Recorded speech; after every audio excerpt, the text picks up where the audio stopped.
D1. Diploma 1 atau D1 adalah jenjang paling dasar dalam pendidikan vokasi. Vokasi sendiri adalah pendidikan tinggi yang menekankan penguasaan keahlian terapan, bukan teori akademik yang berat. Fokus utamanya adalah membentuk tenaga terampil yang siap dipakai di lapangan. Durasi pendidikan D1 relatif singkat, biasanya 2 semester atau sekitar 1 tahun. Selama masa studi, mahasiswa lebih banyak terlibat dalam praktik langsung dan pelatihan teknis dibandingkan duduk lama membahas konsep di kelas. Pola ini dirancang agar lulusan bisa langsung bekerja tanpa perlu banyak pelatihan tambahan. Di sebagian kampus, lulusan D1 dikenal dengan sebutan ahli pratama, meskipun penyebutan gelar ini tidak selalu digunakan secara konsisten di semua perguruan tinggi. Lulusan D1 umumnya diarahkan ke posisi operasional spesifik, seperti staf administrasi dasar, operator teknis, atau tenaga pendukung di sektor tertentu, termasuk perhotelan dan pariwisata. D1 cocok untuk kamu yang ingin cepat memiliki keterampilan teknis dan langsung bekerja. D2. Diploma 2 adalah jenjang pendidikan vokasi dengan durasi sekitar 2 tahun atau 4 semester. Secara level, D2 memang satu tingkat di atas D1 dengan materi yang lebih mendalam. Tapi perlu dicatat, D2 ini adalah program mandiri. Jadi, kamu tidak harus lulus D1 dulu untuk bisa masuk ke sini. Di jenjang ini, porsi praktik masih mendominasi. Bedanya, tanggung jawab dan kompleksitas keterampilannya mulai meningkat. Lulusan D2 diharapkan tidak hanya mampu menjalankan tugas teknis, tapi juga memahami prosedur operasional di bidangnya. Setelah menyelesaikan studi, lulusan D2 akan menyandang gelar ahli muda. Namun saat ini, jenjang D2 cukup jarang ditemui di kampus-kampus umum. Banyak perguruan tinggi lebih memilih langsung membuka program D3, karena dianggap lebih standar dengan kebutuhan industri. D3. Diploma 3 atau D3 adalah jenjang pendidikan vokasi yang paling umum dan paling dikenal di Indonesia.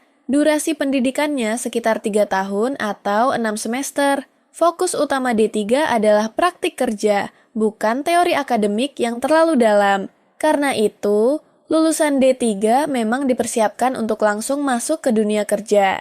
Selama kuliah, mahasiswa D3 lebih banyak mengerjakan praktik, magang, studi kasus, dan simulasi kerja nyata.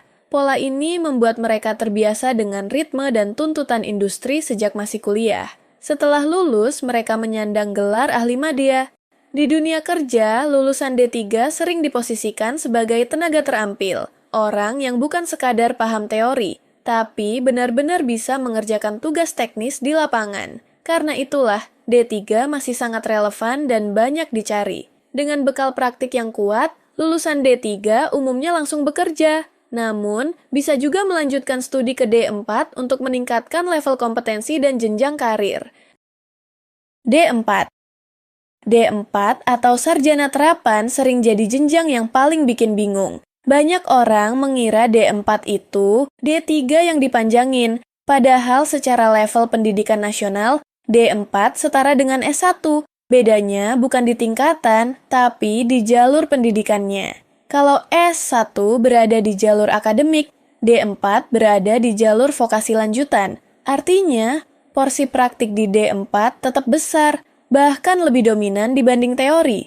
Mahasiswa D4 tidak hanya dituntut paham konsep, tapi juga mampu menerapkannya dalam konteks kerja yang nyata dan lebih kompleks. Setelah lulus, gelar yang disandang adalah sarjana terapan, seperti STRKOM atau STRAKA. Di dunia kerja, lulusan D4 umumnya mengisi peran profesional terapan, yaitu posisi yang menuntut keahlian teknis sekaligus pemahaman konteks kerja secara menyeluruh. Walaupun jalurnya vokasi, lulusan D4 tetap bisa melanjutkan ke S2, sehingga akses ke jenjang akademik tetap terbuka. S1. Sarjana S1 adalah jalur pendidikan akademik yang paling umum di masyarakat. Durasi kuliahnya normalnya 4 tahun atau 8 semester. Berbeda dengan vokasi yang menekankan keterampilan, S1 lebih fokus pada penguasaan teori, konsep, dan cara berpikir analitis. Selama kuliah, mahasiswa S1 lebih banyak diajak mengasah logika dan analisis dibanding keterampilan teknis. Mereka belajar mencari akar masalah, membaca data, dan menyusun strategi. Praktik tetap ada, tapi porsinya tidak sebesar di jalur vokasi. Tujuannya adalah mencetak lulusan yang pola pikirnya kritis, adaptif, dan punya wawasan luas. Setelah lulus dan menyelesaikan skripsi, gelar yang disandang adalah sarjana diikuti inisial bidangnya, seperti Skom, SE, atau SH. Profesi. Setelah lulus S1, tidak semua orang langsung boleh bekerja secara penuh di bidangnya.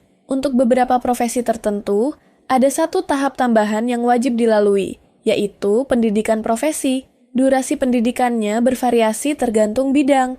Penting dicatat, profesi bukan S2, melainkan pendidikan lanjutan untuk mendapatkan izin praktik resmi. Pendidikan ini biasanya ditempuh setelah S1 yang relevan, seperti gelar DR untuk dokter, nurse untuk perawat, dan APT untuk apoteker. Di tahap ini, mahasiswa lebih banyak terjun langsung ke praktik lapangan dengan pengawasan ketat.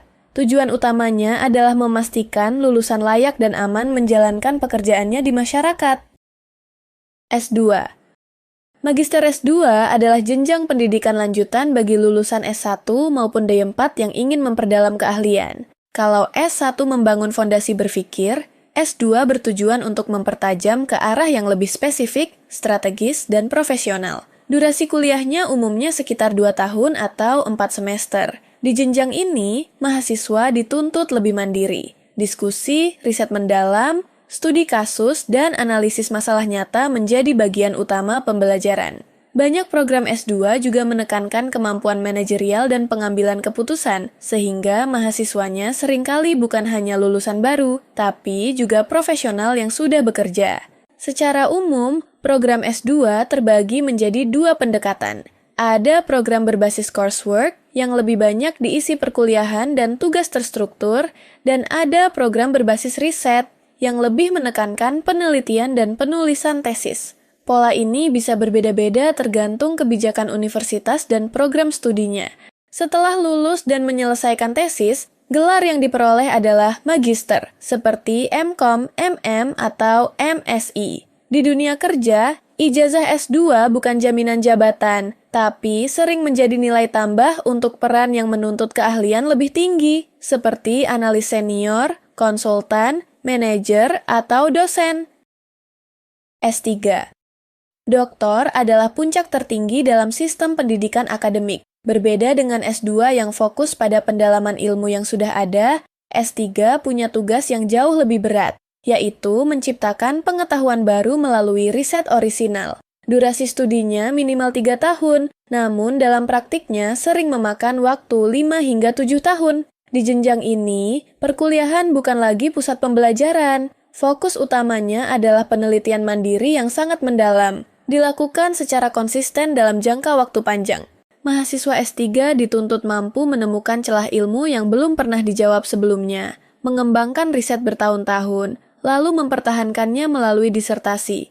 Proses ini panjang, kompleks, dan menuntut ketahanan mental yang tinggi. Karena itu, S3 umumnya ditempuh oleh mereka yang ingin berkarir sebagai dosen, peneliti ahli, atau ilmuwan. Setelah lulus, gelar yang disandang adalah DR dengan huruf D kapital. DR merupakan gelar akademik tertinggi bagi pakar di bidang tertentu, seperti doktor hukum, doktor teknik, atau doktor pendidikan. Profesor. Banyak orang mengira profesor adalah jenjang pendidikan lanjutan setelah S3 dan menyebutnya S4.